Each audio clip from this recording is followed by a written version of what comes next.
প্রতিটি ভিডিওর নোটিফিকেশন সবার আগে পেতে চাইলে পাশে থাকা বেল আইকনে ক্লিক করে অল সিলেক্ট করে দিন। নমস্কার এবং আদাব। আশা করি সকলেই ভালো আছেন এবং সুস্থ আছেন। আমাদের আশেপাশে আমরা দেখতে পাচ্ছি কম বেশি সকলেরই কিন্তু শীতকালীন যে একটা আবহাওয়াজনিত অসুখ বিসুখ, সর্দি জ্বর এইসবে সবাই আক্রান্ত হচ্ছে। তো সবাইকে অনুরোধ করব সবাই একটু সাবধানে থাকবেন। আর এর ওপর তো ওমিক্রনের যে একটা নতুন একটা ঢেউ এসেছে সেটা তো আছেই। তো এইসব ব্যাপার থেকে সবাই একটু সাবধান থাকার চেষ্টা করবেন। আর আমার আজকের ভিডিওটির মেইন টপিকটা বুঝতে হলে আপনাদেরকে আমার চ্যানেলের পূর্ববর্তী ভিডিওটা দেখতে হবে। সেটা হচ্ছে যে একটা ইমেজ থেকে কিভাবে ব্যাকগ্রাউন্ড সেপারেট করে মেইন সাবজেক্টকে আলাদা করতে হয়। তো এই ভিডিওটা দেখতে হলে এখনই আপনি আই বাটন থেকে দেখে নিতে পারেন এবং এরপরই আপনারা এই ভিডিওটি দেখতে শুরু করতে পারেন।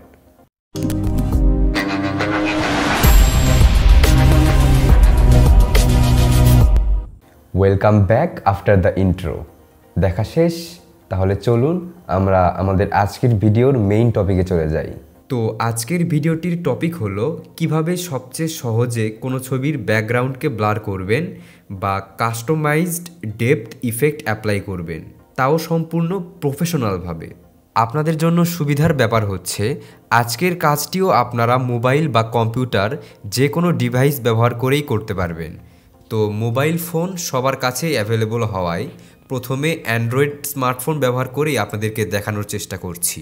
অ্যান্ড্রয়েড স্মার্টফোনে কাজটি করতে হলে আমাদের দুটো অ্যাপ্লিকেশনের প্রয়োজন হবে।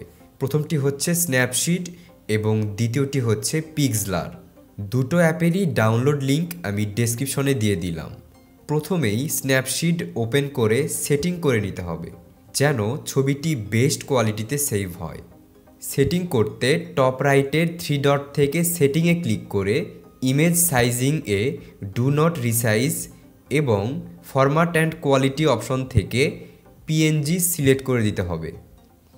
এবারে ব্যাক করতে হবে এবং বড়সড় প্লাস বাটনে ক্লিক করে ব্যাকগ্রাউন্ড সহ আমাদের যে মূল ইমেজটি আছে সেটা সিলেক্ট করে দিতে হবে। সিলেক্ট করা হয়ে গেলে টুলস থেকে হিলিং টুল নিতে হবে এবং এক টাচেই পুরো সাবজেক্টকেই সিলেক্ট করে দিতে হবে। একদম অ্যাকুরেটলি সিলেক্ট করার কোনোই দরকার নেই, শুধু খেয়াল রাখতে হবে সাবজেক্টের কোনো অংশ যেন বাকি না থাকে। দেখবেন সাবজেক্ট রিমুভ হয়ে গেছে এবং সাবজেক্ট এর জায়গা এবড়োথেবড়োভাবে ফিল আপ হয়ে গেছে।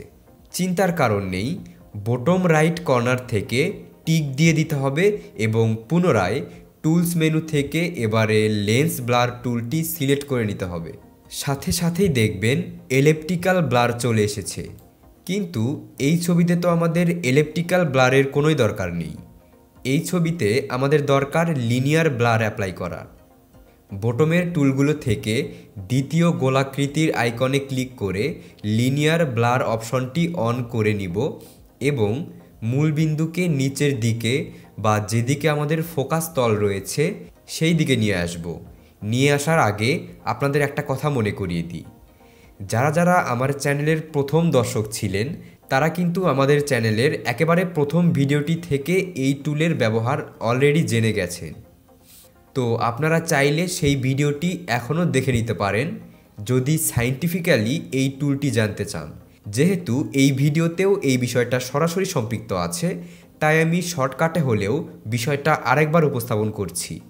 এই টুলের মাঝের বিন্দুটি যে তলে থাকবে সেটি ফোকাস তল, আর ফোকাস তলের এরিয়ার একেবারে বাইরের যে দুটো সমান্তরাল লাইন আছে তারা ফোকাস তলের যত নিকটের দিকে আসবে ব্লারের অ্যামাউন্ট তত কমতে থাকবে। অর্থাৎ সবচেয়ে বাইরের দুটো সমান্তরাল লাইন দিয়ে ব্লার ট্রানজিশন কন্ট্রোল করা যাবে।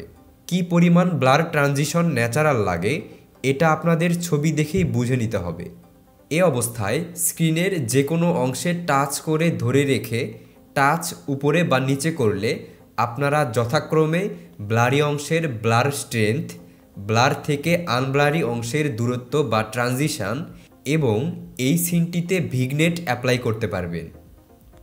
তো মোটামুটিভাবে অ্যাপ্লাই করা শেষ হলে টিক দিয়ে দিব এবং ইমেজটি সেভ করতে এক্সপোর্ট মেনু থেকে এক্সপোর্ট অ্যাজ অপশনে যেয়ে একটা নাম দিয়ে ছবিটি পছন্দের ফোল্ডারে সেভ করে নিব।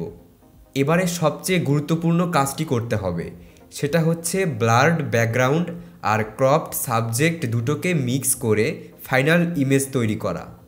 এই কাজটি করতে আমরা পিক্সলার অ্যাপ্লিকেশনটি ব্যবহার করব।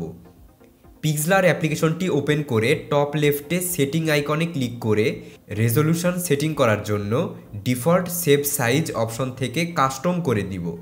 এরপর ব্যাক করে মেইন মেনু থেকে ফটোস ট্যাবে ক্লিক করব এবং কিছু আগেই সেভ করা সাবজেক্ট ছাড়া শুধুমাত্র ব্যাকগ্রাউন্ডটি সিলেক্ট করে ওপেন করে নিব। এরপর বটম লেফট থেকে টুলস ট্যাবে ক্লিক করে ডাবল এক্সপোজার অপশনে ক্লিক করব এবং ট্যাপ করে অ্যাডোবি অনলাইন ব্যাকগ্রাউন্ড রিমুভারের মাধ্যমে কেটে নেওয়া সাবজেক্টটা সিলেক্ট করে নিব।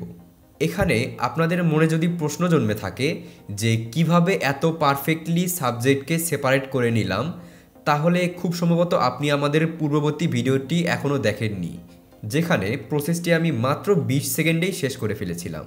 না দেখে থাকলে আই বাটন থেকে এখনই দেখে আসুন। তো আমরা কোথায় ছিলাম? ও হ্যাঁ, ক্রপড সাবজেক্টটি ওপেন করে জুম ইন বা জুম আউট করে আমরা ব্যাকগ্রাউন্ডের সাথে এমনভাবে অ্যাডজাস্ট করে নিব যেন ওভারঅল ছবিটাকে প্রাকৃতিক মনে হয়। এক্ষেত্রে আরেকটি মজাদার ফ্যাক্ট হলো সাবজেক্ট সেপারেশনে অ্যাডোবির টুলটি এজ সেপারেশনে যদি ছোটোখাটো ভুলও করে থাকে, তাহলেও আমরা এখানের ইরেজার টুলটি ব্যবহার করে অপ্রয়োজনীয় অংশ মুছেও নিতে পারি। শুধু খেয়াল রাখবেন সাবজেক্টটিকে অ্যাডজাস্ট করার আগেই ইরেজ করতে যাবেন না। তো কাজ হয়ে গেলে বটম রাইট থেকে টিক চিহ্নে ক্লিক করে দিব এবং এবারের পর্যায়ে আমরা ছবিতে যে কোনো ধরনের ইফেক্ট বা অ্যাডজাস্টমেন্ট অ্যাপ্লাই করতে পারবো অথবা এভাবেই সেভ করে নিতে পারবো। তো সেভ করতে হলে টপ রাইটের ডাউন বাটনে ক্লিক করতে হবে এবং এরপর বটম লেফটে সেভ ইমেজ অপশনটি সিলেক্ট করলে একটা উইন্ডো ওপেন হবে। এখান থেকে পিএনজিতে ক্লিক করে ওকে করে দিলেই ছবিটি বেস্ট কোয়ালিটিতে সেভ হবে। এবারে ডেস্কটপ ব্যবহার করে কিভাবে সেম কাজটি করতে হয় সেটা দেখাতে হলে আপনাদেরকে নিয়ে যাব আমাদের ডেস্কটপে ফটোশপ ব্যতীত অন্য কোনো টুলে কাজ করা সাধারণ ইউজারদের পক্ষে কষ্টকর হয়ে যাবে। তাই আমরা সরাসরি ফটোশপ ওপেন করে নিচ্ছি এবং মেইন মেনুর ফাইল মেনু থেকে একেবারে মূল ছবিটি ওপেন করে নিচ্ছি। ফটোশপের প্রথম স্টেপ হিসেবে আমরা সব প্রজেক্টেই ব্যাকগ্রাউন্ড এর কপি করে নিব এবং এই কাজটি করতে হলে আমরা Ctrl+J প্রেস করব। এরপর কপি লেয়ার সিলেক্টেড থাকা অবস্থায় সিলেক্ট মেনু থেকে সাবজেক্ট অপশনে ক্লিক করব। এরপর এডিট মেনু থেকে কন্টেন্ট অ্যাওয়্যার ফিল অপশনে যাব এবং অ্যাপ্লাইয়ে ক্লিক করব। ওকে করে দিব।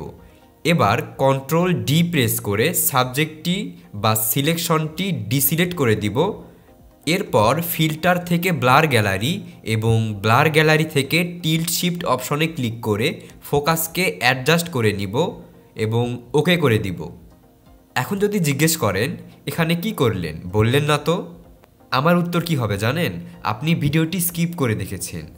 আর যদি ডিটেইলসে জানার ইচ্ছা থাকে, মানে এই টিল্ট শিফটের ব্যবহার সম্পর্কে, তাহলে আমাদের চ্যানেলের একেবারে প্রথম ভিডিওটি এখনই দেখে নিন, তারপরেই এই ভিডিওটির বাকি অংশ দেখুন। টিল্ট শিফট ব্লার অ্যাপ্লাই করা হয়ে গেলে আমরা ফটোশপের উপর আমাদের ক্রপড সাবজেক্টটি ড্র্যাগ অ্যান্ড ড্রপ করব। এরপর প্রয়োজন মতো ব্যাকগ্রাউন্ডের সাথে সাবজেক্টটাকে অ্যাডজাস্ট করে নিব। সবশেষে সেভ করতে ফাইল থেকে এক্সপোর্ট এবং এক্সপোর্ট থেকে এক্সপোর্ট অ্যাজ এ ক্লিক করে আমাদের পছন্দ মতো সাইজ, নাম এবং ফোল্ডারে ছবিটি সেভ করে নিব। আই হোপ আজকের ভিডিও সহ আমার চ্যানেলের বিগত 2টা ভিডিও থেকে আপনারা অনেক কিছু প্র্যাকটিক্যাল জানতে পেরেছেন এবং আপনাদের প্রফেশনাল এবং পার্সোনাল লাইফেও এগুলো প্রয়োগ করে খুব অল্প সময়েই এই আর্জেন্ট বা জরুরি কাজটা সেরে নিতে পারবেন। ভিডিওটি ভালো লাগলে লাইক করতে একদমই ভুলবেন না। কমেন্ট করে জানান ভিডিওটি আপনাদের কাছে কেমন লেগেছে বা কোনো অংশে বুঝতে অসুবিধা থাকলে সেটাও আমাদেরকে কমেন্ট করে জানান। আর আমার চ্যানেলে সাবস্ক্রাইব তো মাস্ট। একটু অসুস্থ, তবে আশা করি আগামী 7 দিনের মধ্যেই পরিপূর্ণভাবে সুস্থ হয়ে যাব আর তখনই আপনাদের সাথে নতুন ভিডিওতে দেখা হয়ে যাবে। ততক্ষণ পর্যন্ত ভালো থাকুন, সুস্থ থাকুন। বাংলাদেশ চিরজীবী হোক।